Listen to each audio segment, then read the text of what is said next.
যে কোনো সফল মানুষ তার সফলতা পাওয়ার পিছনে তার ভালো লাগার মানুষদের ভালোবাসার একটা অবদান তো আছে, কিন্তু তার থেকেও বড় অবদান থাকে সমালোচকদের। কারণ সমালোচনা না থাকলে একটা মানুষ আসলে বুঝতে পারে না তার ভুলটা কোথায়, এবং সে বুঝতে পারে না যে তাকে কখন কোথায় থামতে হবে। তো খুবই স্পষ্টভাবে আমি আজকে এই পর্যন্ত যে আসছি, আমার সমালোচকদের আমি বিশাল বড় একটা ক্রেডিট দেব। কারণ আমি তাদের সমালোচনার মাধ্যমে বুঝতে পারি কখন আমি ঠিক আছি আর কখন আমি ঠিক নাই। মোটামুটি বাংলাদেশে প্রচলিত জনপ্রিয় যতগুলো ব্র্যান্ড রয়েছে কম বেশি সবগুলো ব্র্যান্ডের বাইকে আমি কিন্তু চালিয়েছি। যখন যে ব্র্যান্ডের বাইক চালিয়েছি তখন সেই ব্র্যান্ডের লোক বলে একটা তকমা পেয়েছে। এইটা দেখেন, আপনিও যখন একটি বাইক চালান, আপনি যদি ইউটিউবার না হন, কন্টেন্ট ক্রিয়েটর না হন, তাহলে সবাই খুব স্বাভাবিকভাবে দেখবে যেহেতু আমি কন্টেন্ট ক্রিয়েটর, যেহেতু আমি বাইক নিয়ে কথা বলি, যেহেতু আমি যে বাইকটা ইউজ করছি সেই বাইকটা নিয়ে বেশি বেশি কথা বলি, এবং সেটার সুযোগ নিয়ে অনেকে অনেক কথা বলে থাকে। আমি যখন যে ব্র্যান্ড চালিয়েছি সেটা নিয়ে আমাকে নিয়ে অনেক সমালোচনা হয় বাংলাদেশের সোশ্যাল মিডিয়াতে। আমি অবশ্য ইউজ টু হয়ে গেছি, কারণ এত সমালোচনা সহ্য করতে পেরেছি বলে হয়তোবা আজকে আমি অনেক পরিপক্ক। আর ফাইনালি আমি যখন ইয়ামাহার অফিসিয়াল বাইক চালানো শুরু করেছি তখন যেন সমালোচনা অনেক বেশি আমার উপর ঝরে পড়া শুরু হলো। তখন আমি স্পষ্টত বুঝতে পারলাম এই সমালোচনার পিছনে কারণ ইয়ামাহার একটি কঠিন অবস্থান এই বাংলাদেশে। এতে কোনো সন্দেহ নাই যে ইয়ামাহা বাইকের প্রাইস অনেক বেশি, কিন্তু এই ইয়ামাহা বাইকের আদার যে ব্যাপারগুলো আছে সেগুলো কিন্তু অনেকের থেকে অনেক বেশি। একদিকে যেমন ইয়ামাহা তাদের বাইকের দাম বেশি রাখছে, ঠিক আরেক দিকে ইয়ামাহা তাদের কাস্টমারদেরকে নিয়ে, তাদের বাইক ইউজারদেরকে নিয়ে এত বেশি আয়োজন করে, সেটাও কিন্তু অনেক প্রশংসনীয় এবং চোখে পড়ার মতো একটা ব্যাপার। যার কারণে এখন অন্যান্য ব্র্যান্ডের বাইক ইউজারদের কাছে এবং অন্যান্য ব্র্যান্ডের কাছে একটি হিংসার পাত্র হয়ে দাঁড়িয়েছে ইয়ামাহা। এখন আমি ইয়ামাহা বাইক একটি ইউজ করছি, অফিসিয়াল বাইক ইউজ করছি, তাদের নানা রকম সার্ভিস, ফ্যাসিলিটিস, প্রোগ্রাম, ইনভাইটেশনে যাচ্ছি, সেখানে যদি এখন আমাকে নিয়েও কেউ প্রতিহিংসা করে বা গসিপ করে, সেখানে আসলে আমার কিছু করার থাকে না। দিন শেষে আমি যেই ব্র্যান্ডের বাইকটা ইউজ করব সেই ব্র্যান্ড থেকে কতটুকু সম্মান পাচ্ছি, কতটুকু ভালোবাসা পাচ্ছি, সেইটা আমার কাছে অনেক বেশি গুরুত্বপূর্ণ। আর অনেকেই বলে যে ভাইয়া ইয়ামাহার বাইক চালায় বলে এখন ইয়ামাহা বাইকের প্রাইস নিয়ে কোনো কথা বলে না। আমি এখনও বলছি ইয়ামাহা বাইকের প্রাইস অত্যন্ত বেশি, প্রাইস আরও কমানো দরকার। কিন্তু প্রাইস কমাতে গিয়ে এই যে বাইকারদের নিয়ে যে নানা আয়োজন, সেটা যদি কমিয়ে ফেলে তাহলে তো আর ইয়ামাহার সফলতার জায়গাটা হলো না। অবশ্যই বাইকের প্রাইস কমানো উচিত, সেই সাথে এই যে বাইকারদের আয়োজন সেগুলো ধরে রাখা উচিত। You cannot save me, 'cause I don't need saving. It's everything I've been chasing, all here for the taking. Don't wanna test your luck with me, I think I've had enough disease. I'm sick of all the bad thoughts, people who are half-nots. You are not as tough as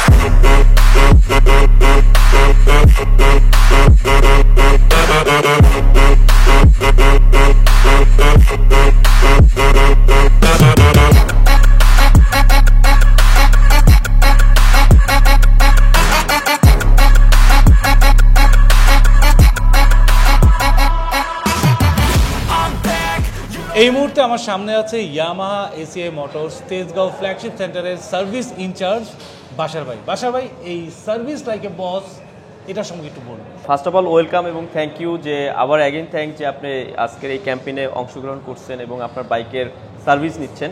basically service like a বস এই ক্যাম্পেইনটা আমরা প্রায় করে থাকি। আজকে হচ্ছে যে এই ক্যাম্পেইনটা হচ্ছে এটা সিজন 6, অর্থাৎ আমরা প্রিভিয়াস আরও 5টা ক্যাম্পেইন করে আসছি। বেসিক্যালি আমরা ACI motors, Yamaha motorcycle Bangladesh সবসময় কাস্টমারদের হাই প্রায়োরিটিতে আমরা সার্ভিস এনশিওর করে থাকি, এবং আমরা মনে করি যে ইয়ামাহা কাস্টমাররা সবচেয়ে বাংলাদেশে স্যাটিসফাইড একটা হাই লেভেলের একটা সার্ভিস পেয়ে থাকে। সো আমরা আমাদের যে যতগুলো বাইক সেগমেন্ট আছে এর মধ্যে হচ্ছে R15 এবং MT-15, এই বাইকটাকে আমরা প্রিমিয়াম লেভেলের বাইক ধরি, এবং এই প্রিমিয়াম লেভেলের বাইক হচ্ছে বসরা রাইড করে, right, as like you. So এই বসদের জন্যই হচ্ছে ইয়ামাহা এসিআই মোটরস আমরা আজকে থেকে শুরু করছি এই ইয়ামাহা সার্ভিস লাইকে বস সিজন 6। সো এই ক্যাম্পেইনে আগে যে ক্যাম্পেইনগুলো ছিল এটা হচ্ছে 10 পয়েন্ট চেক আপ ছিল এবং ইয়ামা লুপ এবং ইয়ামা জেনুইন স্পেয়ার পার্টসের উপরে 10% ডিসকাউন্ট। বাট এই সিজন 6-এ হচ্ছে আমরা আরও 5টা চেক পয়েন্ট আমরা অ্যাড করে আমরা টোটাল আমাদের এখন 15 পয়েন্ট চেক আপ এবং হচ্ছে 10% জেনুইন স্পেয়ার পার্টস ইয়ামাহা এবং ইয়ামা লুবের উপরে 10% ডিসকাউন্ট। সো 15টা পয়েন্টের মধ্যে যদি উল্লেখযোগ্য আমি বলি YDT check up, FI clean এবং হচ্ছে ফোম ওয়াশ, এই 3টা সহ আরও বেসিক যে চেক আপগুলো থাকে clutch, brake, chain, spark ইত্যাদি, এই পয়েন্টগুলো নিয়ে আমরা এই 15টা পয়েন্ট আমরা চেক করে থাকি। পাশাপাশি ধরেন আপনার বাইকে মেজর কোনো প্রবলেম আছে, আমরা আপনাকে গাইডলাইনও করে দিব, প্রেসক্রিপশন দিব যে আপনার বাইকের এই প্রবলেমগুলো আছে, এটা আপনার বাইকের এই সার্ভিসটা নিতে হবে। সো ফার্স্ট অফ অল আপনি দেখছেন যে আপনি শুরু থেকেই দেখে আসছেন যে আমাদের এখানে আজকে ব্যাপক সাড়া আছে R15 এবং MT-15 কাস্টমারদের এবং তারা স্যাটিসফাইড আজকের এই সার্ভিসটায় এবং আমাদের অ্যারেঞ্জমেন্টও আমরা চেষ্টা করছি কাস্টমারদের জন্য হাই প্রায়োরিটি দেওয়ার, যে কী অ্যারেঞ্জমেন্ট করা যায়, কী কী ফ্যাসিলিটি রাখা যায়, এই জিনিসটা আমরা ইনশিওর করার ট্রাই করছি। সো এটা আপনি রিমার্ক করতে পারবেন, আপনি এটা জাস্টিফিকেশন করতে পারেন যে আসলে আমাদের এখানে আজকের এনভায়রনমেন্ট, আজকের আমাদের প্রিপারেশন কেমন এবং কাস্টমার কী ফিডব্যাক দিচ্ছে, এটাও আপনি দেখতে পারেন।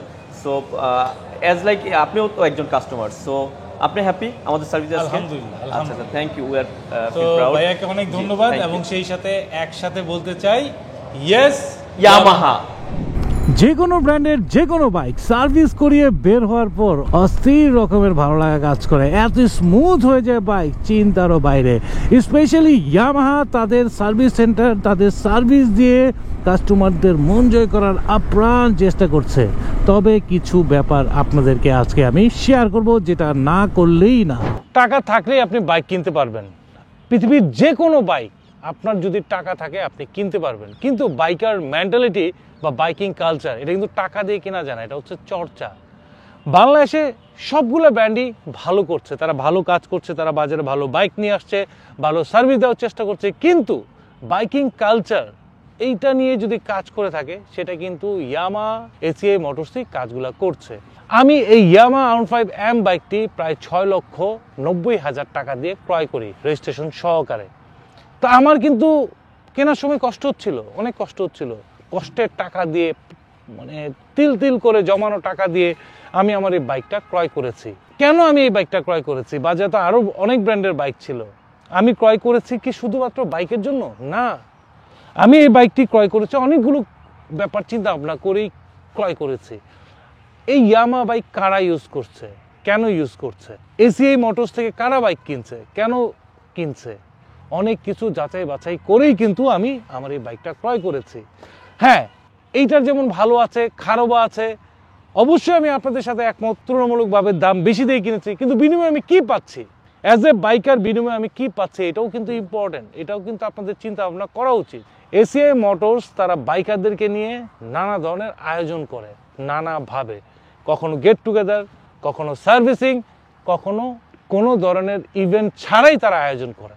কেন করে? বাইকারদের সাথে কেন এত কোলাবোরেশন? কারণ একটাই, তারা বাইকিংটাকে পছন্দ করে। আরও তো অনেক ব্র্যান্ড আছে, কই আপনারা দেখান কোন ব্র্যান্ড বাইকারদের নিয়ে কোন কাজগুলো করছে। এখন শুরু হচ্ছে, এখন চর্চা করছে। আজকে যদি আমি এই ইয়ামা এসিআই মোটরসের ভালো ব্যাপারগুলো যদি তুলে ধরি, অন্যান্য যে ব্র্যান্ডগুলো আছে তারাও কিন্তু সেই ভালো ব্যাপারগুলো চেষ্টা করবে এবং আপনি, আমরা উপকৃত হব। আমরা ব্র্যান্ডে তো দোষ ধরি, আমিও তো অনেক ব্লগে প্রস অ্যান্ড কনস, এই বাইকের বিভিন্ন ভালো মন্দ অনেক কিছুই শেয়ার করেছি। শুধুমাত্র ইয়ামা না, প্রত্যেকটা ব্র্যান্ডের আমি ভালো মন্দ অনেক কিছুই শেয়ার করেছি, কিন্তু আমি তো ইউজও করছি। প্রত্যেকটা ব্র্যান্ডেরই প্রিমিয়াম বাইকগুলো কিন্তু আমি ব্যবহার করেছি, আমি দেখেছি, আমি জানি, আমি বুঝি কে কেমন। সবাই ভালো, সবাই ভালো, কিন্তু পার্থক্যটা গড়ে দেয় কারা বাইকারদের সাথে বেশি কানেক্টেড। ইয়ামাহা এসিআই মোটরস তারা বাইকারদের সাথে অনেক বেশি কানেক্টেড। কিন্তু আপনারা যারা বাইক লাভার আছেন, যারা বাইককে ভালোবাসেন, ভ্রমণকে ভালোবাসেন, তাদের উদ্দেশ্যে একটা কথাই বলবো, আমি কি বাইক চালাই এটা তো জরুরি না, আমার কাছ থেকে আপনারা কি ইনফরমেশন পাচ্ছেন সেটা হচ্ছে জরুরি। আমি এই ইয়ামা R15M চালাই, আজকে এসিআইতে ইয়ামা R15M নিয়ে, MT-15 নিয়ে, ভার্সন 3 নিয়ে, অর্থাৎ তাদের প্রিমিয়াম বাইক নিয়ে সার্ভিস ক্যাম্প, সেখানে আমি গিয়েছি, ফ্রি সার্ভিস পেয়েছি। তো সেটা শেয়ার করবো না? আমি যদি আজকে সুজুকি ইউজার হতাম, তাহলে সুজুকি যদি এমন কোনো ইভেন্ট করতো তাহলে আমি সেখানেও যেতাম। যখন যে ইভেন্টে আমি ইনভাইট পেয়েছি আমি সেটা নিয়েই কন্টেন্ট করে আপনাদেরকে জানিয়েছি। আমি ট্যুরে গিয়েছি, ট্যুরিং ব্লগ করেছি, ঠিক তেমনই প্রত্যেকটা জিনিসই আমার কাছে অনেক স্মৃতিবহুল, সেটা আমি ধরে রাখার চেষ্টা করেছি। যে ইভেন্টে আমি দাওয়াত পাইনি সেই ইভেন্টে আমি যাই না, সেটা নিয়ে কথাও বলি না, কিন্তু যেটাই আমি যাই সেটা নিয়ে আমি অবশ্যই কথা বলি। আমি মনে করি আমি যেখানে যাচ্ছি, যেটা সম্পর্কে জানবো, যেটা আমার জানার অধিকার আছে, জানার ক্ষমতা আছে, সেটা আপনাদেরকেও জানানোর অধিকার আমার আছে। যাই হোক বন্ধুরা, অনেকে অনেক কথা বলে, মাঝে মধ্যে মন খারাপ হয়ে যায়, ব্লগ করাটা একটু কষ্টজনক হয়ে যায়। আলটিমেট দিন শেষে আমিই কষ্ট পাই, কিন্তু আমার দ্বারা যেন কেউ কষ্ট না পায়। আমি আমার ভালো লাগা থেকে মোটর ব্লগিং করছি। আমি যদি কখনো কোনো ব্র্যান্ড থেকে স্পন্সরও পাই, বা আমার সাথে যারা কেউ যদি সাপোর্টও থাকে, পার্টনার হিসেবে থাকে, সেটা কিন্তু আমি আপনাদেরকে শেয়ার করি। যেমন সিএট টায়ার আমার টায়ার পার্টনার, মোবিল আমার ওয়েল পার্টনার, এগুলো আপনাদের সাথে শেয়ার করি। যদি আমি কখনো ইয়ামার সাথে অফিসিয়ালি কোনো কাজ করার সুযোগ পাই, অবশ্যই আমি শেয়ার করব। আগেও আমি অনেক ব্র্যান্ডের সাথে কাজ করছি, আমি শেয়ার করছি। এখন আপনি সেই ব্লগগুলো মিস করেছেন, দেখেন না, সেটা তো আমার কোনো প্রবলেম না ভাই।